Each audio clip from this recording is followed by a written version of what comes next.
Saya Dr. Andas Sailoga, MSc, Bupati Aceh Tengah, Provinsi Aceh. Hari ini kami berada di Kementerian Lingkungan Hidup di Jakarta bersama Bapak Menteri. Ini menyerahkan 3 kanun atau peraturan desa tentang pengelolaan sampah, yaitu Desa Kampung Arul Badak, kemudian Takengon Barat, kemudian juga ada Teweren Antara. Alhamdulillah ini sudah selesai. 295 desa ini sudah selesai kita laksanakan dan kita bahas. Dan ini mulai kita berlakukan nanti tanggal 15 Juli. Jadi mudah-mudahan nanti Pak Menteri juga bisa bersedia hadir di Aceh Tengah, yaitu Kampung Kopi Terbaik Dunia. Ini sebuah kebanggaan bagi kita.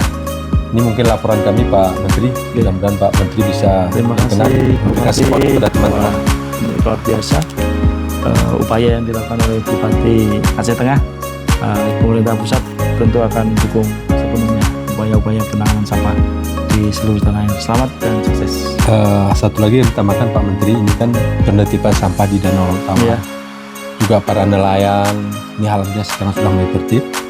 Dan nanti Bapak bisa lihat bagaimana ketertiban itu sehingga nanti meningkatkan PAD, pendapatan hasil daerah, dan para nelayan juga nanti UMKM-nya kita tingkatkan.